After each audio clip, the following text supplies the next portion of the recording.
maalidha amma immoo kaansariin hudduu fi kaansariin qaama hormaataa kun maal fakkaata jennee immoo yeroo miidhaa isaa laallu kan ittiin ka'u baay'inaan human papilloma virus sanyii 16 18 31 fi akkasumas sanyiiwwan kan birootiin ka'a. Inni kun immoo baay'inaan kan inni mul'atu dubartoota umuriin isaanii waggaa 54 fi isaa ol yeroo darban irratti mul'ata jechuudha. Kunis immoo kan inni wal qabatu kanaan dura otuu yeroo dargaggoota turan yookaan yeroo umuriin isaanii gara gadii turanii wal qunnamtii saalaa hiriyaa wal qunnamtii saalaa baay'ee yoo qabaatan baay'ee qabu yoo turan yoo inni xuuxu turan xuuxxaa adda addaa tamboo ta'uu danda'a shiishaa ta'uu danda'a intuuxootaan irratti dhufaa walitti qabamee jira yoo dandeettiin qaama isaanii dandeettiin dhibee ofirraa dhorkuu qaama isaanii gadi bu'eera yoo ta'e isaan kana sadeniin maal ta'a ni ka'a jechuudha yeroo umuriin isaanii waggaa 54 ol darbu akkasitti irratti mul'ata jechuudha. Kaansariin hudduu fi kaansariin qaama hormaataa human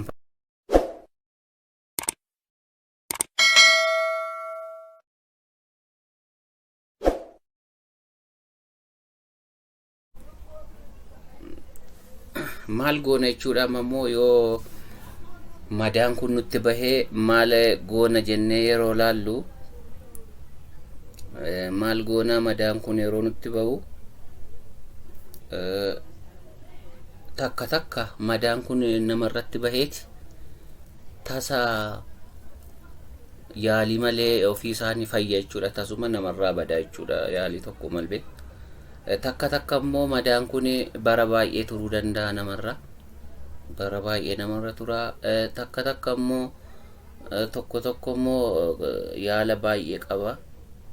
Manattis ta'ee mana yaalaatti yaala baay'eetu jira jechuudha yaalamuudhaafi.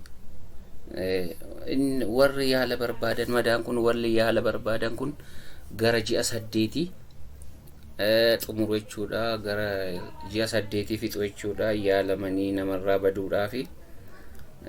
Kanaaf madaan qaama hormaataa fi hudduu irratti bahu kun erga fayyee namarraa badee booda deebi'ee dhufuu danda'a kan jedhu ammas kan irra deebinee kaasuu barbaadnu. Erga fayyanii yaalamanii boodas tasa yeroo ta'e deebi'ee namarratti mul'achuu danda'a jechuudha. Amma immoo maayinni akkamitti waa'een kaansariin maali warra kaansariin human papilloma virus kana kan hudduuf kan qaama hormaataa eessatti argamee fakkeenyaaf amma yeroo ilaaluu barbaadnu namoota 50 hanga 98 dhibba keessaa 50 hanga 98 irratti mul'ateera jechuudha. DNA human papilloma virus jechuudha. Inni kan biraa immoo dhibeen kaansarii qabsiisu kun kan isaan kana fidu E6 fi E7 ta'uusaa bira gahameera jechuudha. Achi ixii kan jedhamu tokko tuumarii jedhameet beekama kanaan ibsama jechuudha. E6 fi E7 baay'inaan dhibee kaansarii ta'uusaa mirkanaa'ameera jechuudha. Qaama namaatii alattillee nama faaluu akka danda'u bira gahameera jechuudha.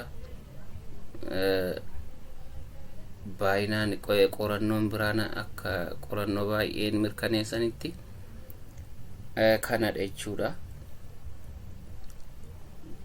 Amma immoo vaayirasii kanaaf kaansarii isaa yeroo laallu baay'inaan kaansarii gadameessaati jechuudha kan isaan nama saaxilanii. kaansarii gadameessaatiif nama saaxilu jechuudha vaayirasoonni kuni.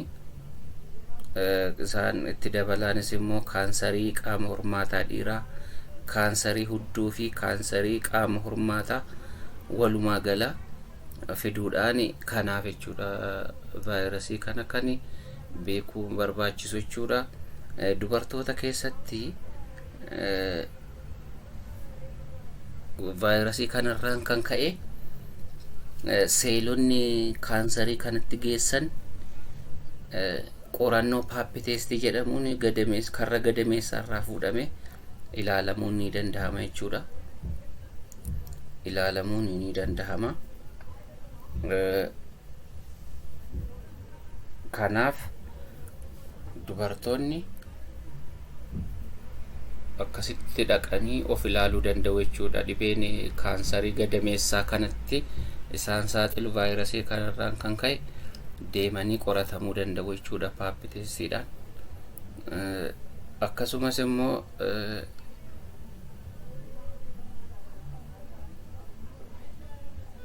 ijoolleen durbaa yeroo qorataman ijoolleen ganaa ijoollee durbaa ta'an yoo qorataman keessatti mul'achuu dhiisuu danda'a. Sababiin isaa yoo keessatti mul'atee irraa mul'achuullee yoo keessatti argamu baate bara baay'ee booda kaansarii irratti fiduudhaa fi bara dheeraa waan fudhatuu fi kan ilaalamuu qabanii dubartoota warra fakkeenyaaf waggaa 30 ol otuu isaan qofadha jechuudha baay'inaanii. Kun amma fakkeenyaaf kaansarii gadameessaa sababa huumaan paapiloomaa vaayirasiitiin kan gagga'amedha jechuudha. Kun jechuudha innis immoo kutaa sadarkaa lammaffaa isaati jechuudha. Sadarkaa lammaffaadha. Paappiteest jechuun maal jechuudha? Paappiteest jechuun maal jechuudha? Dubartoota qaama hormaataa isaan irraa fuudhanii akka seeliin gara kaansarii gadameessaattis gara fuulduraatti isaan geessu keessa mul'achuuf dhiisuu isaanii kan ittiin ilaalamu jechuudha. Kuni tooftaa tokkittiidha jechuudha kan ittiin seelonni sirriin taane seeronni sirriin taane karra gadameessaa irratti yoo argaman gara kaansarii bara jireenya isaanii gara kaansarii gadameessaatti waan isaan geessu waan agarsiisuuf jechuudha. Kana shamarreen durbaa tokko jechuudha qorannoo kana kan isheen geggeessuu qabdu waggaa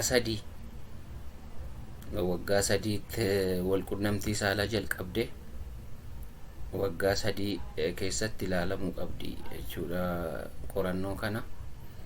Sababiin isaa isa booda qoratamtee vaayirasiin sirriin taane seelonni sirriin taane karra gadameessaa keessatti yeroo waa mul'ataniif yaalamti jechuudha. Isa booda bara jireenya ishee keessatti isheen qabatu jechuudha.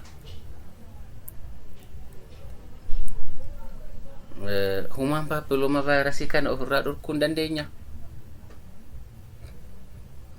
Baay'ee sirriitti dandeenya. Innis inni waltuquu namaa wajjin gogaaf gogaadhaan waltuquu dhiisuudhaan dhorkuu dandeenya. Akkasumatti bara jireenya keessatti namni tokko hiriyaa walqunnamtii saalaa wajjin raawwatu tokko qofa qabaachuudhaan bara jireenya isaatti kanaan dhorkuu danda'a. Hiriyaa walqunnamtii saalaa wajjin raawwannu yeroo baay'ifnu kan dhibee kanaan qabamuun keenya dabalaa deema. Carraan dhibee kanaan qabamu dabalaa deema jechuudha. Kanaaf akkasitti dhorkuu dandeenya kana qabxiiwwan sadan kanaan jechuudha. Tokkoffaa nama kamiinuu walitti bu'uu dhiisuu. Lammaffaa bara jireenyaa keessatti nama walqunnamtii saalaa wajjin raawwannu tokko qofa qabaachuudhaan. Inni sadaffaan immoo walquunnamtii saalaa yeroo hiriyaa walquunnamtii saalaa yeroo baay'ifnu kanatti carraa akka qabamu kana akka bal'atu hubachuu qabna jechuudha. Akkasumas gaaffii yoo qabaattan yaada yoo qabaattan liinkii kana jalatti yaada keessan nuu kaa'aa nuu barreessaa isiniin jenna. Galatooma, horaa bula.